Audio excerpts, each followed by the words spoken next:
తమిళనాడులోని మదురై కోర్టు సంచలన తీర్పిచ్చింది. 2020లో శాంతాకుళం తండ్రి కొడుకుల లాకప్ డెత్ కేసులో కోర్టు తీర్పు ప్రకటించింది. 9 మంది పోలీసులకు మరణ శిక్ష విధించింది. ప్రధాన నిందితులు ఇన్స్పెక్టర్ శ్రీధర్, ఎస్ఏలు రఘు గణేష్, బాలకృష్ణన్, కానిస్టేబుల్ మురుగన్, ముత్తురాజు, శేఖర్, రవి, మరో 2 సిబ్బందికి మరణ శిక్ష విధించింది.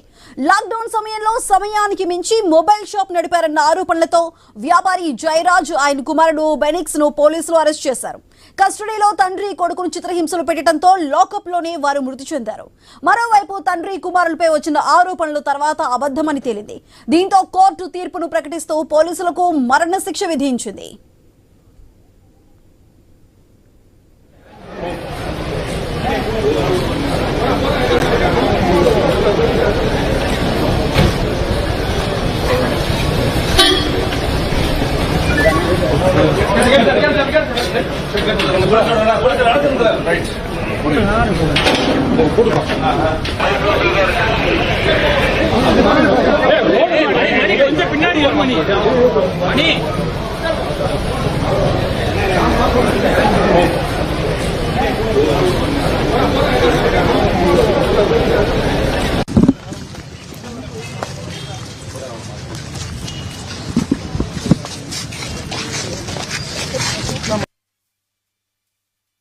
எல்லா பொதுமக்களுக்கும், ஏன்னா எல்லாருமே எங்கள் ஃபேமிலியில நடந்தது அவங்களுடைய ஃபேமிலியில நடந்த அளவுக்கு ஃபீல் பண்ணி இன்னைக்கு வரை சப்போர்ட் பண்ணாங்க. எல்லா பொதுமக்களுக்கும், சமூக அமைப்புகள், சமுதாய அமைப்புகள், எல்லா அரசியல் கட்சிகள், மெயினா நான் தொலைக்காட்சி அண்ட் பத்திரிகை துறைகள் எனக்கு ரொம்ப சப்போர்ட்டா இருந்தாங்க. இன்னைக்கு வரை எல்லாருக்குமே நன்றி. இதுவரை ஏன்னா இன்னைக்கு உள்ள நீதி கிடைச்சது எல்லாருக்குமான நீதின்னு தான் நான் நம்புறேன். நீதித்துறையை நம்பி இருந்தோம், நீதி எங்களுக்கு வழங்கியிருக்காங்க.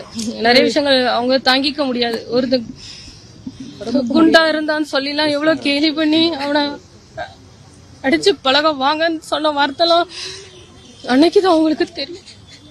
அவங்களால அதுல இருந்து மீண்டு வரவே முடியல. తమిళనాడులోని మదురై కోర్టు సంచలన తీర్పిచ్చింది. 2020లో శాంతాకుళం తండ్రి కొడుకుల లాకప్ డెత్ కేసుకు సంబంధించి కోర్టు తీర్పునైతే ప్రకటించింది. దీనికి సంబంధించి ఫుల్ డీటెయిల్స్ మా ప్రతినిధి గోపినాథ్ అందిస్తారు. గోపినాథ్, చెప్పండి, తండ్రి కొడుకుల లాకప్ డెత్ కేసుకు సంబంధించి మొత్తం 9 మంది పోలీసులకైతే మరణ శిక్ష విధించింది మదురై కోర్టు. మరి దీనికి సంబంధించి ఈ తీర్పుకి సంబంధించి ఫుల్ డీటెయిల్స్ ఏంటి? ఈ కేసుకు సంబంధించి తీర్పులో విజయం సాధించినందుకు ఆ కుటుంబ సభ్యులు ఏం చెబుతున్నారు? అంటే న్యాయమే ఇప్పటికైనా గెలుస్తుంది అనేది మరోసారి మన దేశ చరిత్రలో మరోసారి నిలిచింది. ఎందుకంటే అధికారం అదేవిధంగానే అడ్డు పెట్టుకుని అక్రమాలు అంటే ఏ రకంగా ఇబ్బందులు గురి చేస్తారో సామాన్యుల్ని ఇదో కేసు. 2020లో ఎందుకంటే అప్పట్లో కరోనా విజృంభిస్తుంది, అన్ని రాష్ట్రాలు కూడా లాక్డౌన్ పాటిస్తున్నాయి. అయితే తమిళనాడులో కూడా మదురై కోర్టు అంటే ఉన్నటువంటి పరిధిలో అంటే శాంతాకుళం సంబంధించినటువంటి ప్రాంతంలో ఒక తండ్రి కొడుకులు ఇద్దరు కూడా మొబైల్ షాప్ నడుపుకుంటూ ఉంటారు. అయితే ఆ సందర్భంగా అంటే అర్ధరాత్రి వరకు మొబైల్ షాప్ ఓపెన్ చేసే నేపథ్యంలో అప్పుడు అక్కడ ఉన్నటువంటి స్థానికంగా ఉన్నటువంటి పోలీసులు, సిబ్బంది, అధికారులు వాళ్ళని అరెస్ట్ చేయడం జరిగింది. అయితే ఆ రాత్రంతా కూడా చిత్రహింసలు పెట్టిన కారణంగా వాళ్ళిద్దరూ కూడా చనిపోవడం జరిగింది. అయితే ఆ ఇద్దరు వ్యాపారస్తులు ఎవరైతే జయరాజు, ఆయన కుమారుడు బెనిక్స్, వీళ్ళిద్దరూ కూడా చనిపోయిన నేపథ్యంలో ఆ రోజు నుంచి కూడా ఈ రోజు వరకు కూడా వాళ్ళ కుటుంబ సభ్యులు అనాథలయ్యారు. అయితే వాళ్ళకందరికీ కూడా స్థానికులు సపోర్ట్ ఇచ్చి ఆ కేసు అంటే వాళ్ళు గెలిచే విధంగా కూడా ప్రయత్నాలు చేశారు. ప్రత్యేకంగా లాయర్లు పెట్టుకుని ఏర్పాటు చేయడం జరిగింది. అయితే ఈ దాదాపుగా ఈ 5-6 సంవత్సరాల పాటు కూడా సుదీర్ఘమైనటువంటి పోరాటం చేశారు. అయితే కోర్టు సంచలన తీర్పు ఇవ్వడం జరిగింది. అప్పట్లో ఉన్నటువంటి 9 మంది అధికారులు ఏదైతే సిఐకి సంబంధించి అక్కడ ఉన్నటువంటి లాకప్ డెత్ అంటే సహకరించినటువంటి ఎవరైతే ఇన్స్పెక్టర్ శ్రీధర్ తో పాటు ఎస్ఏలు రఘు గణేష్ అనేటువంటి వ్యక్తి, బాలకృష్ణ, కానిస్టేబుల్ మురుగన్ తో పాటు శేఖర్, రవి, ఇట్లా ముత్తురాజు, మరో 2 అక్కడ పనిచేస్తున్నటువంటి హోంగార్డ్ సిబ్బంది, వీళ్ళందరినీ కూడా 9 మందికి కూడా మరణ శిక్ష వేస్తూ కూడా సంచలన తీర్పు ఇవ్వడం జరిగింది. బహుశా దేశ చరిత్రలో ఇంతమంది పోలీస్ అధికారులకి, సిబ్బందికి ఇలాంటి సంచలనమైన తీర్పు మదురై కోర్టు ఇచ్చిన నేపథ్యంలో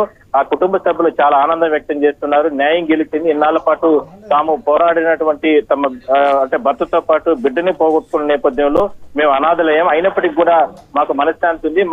అంటే ఈ రకంగా పోలీస్ అధికారులు అక్రమంగా అరెస్ట్ చేసి రాత్రి వాళ్ళని కొట్టి చంపేసిన నేపథ్యంలోనే ఇవాళ మేము న్యాయం పోరాటం చేస్తాం, అందువల్ల ఇవాళ గెలుస్తామంటూ కూడా వాళ్ళు ఆనందం వ్యక్తం చేస్తున్నారు. అయితే సో ఇది మాత్రం ఒక సంచలన తీర్పుగానే మనం చెప్పొచ్చు. Right Gopi, thank you.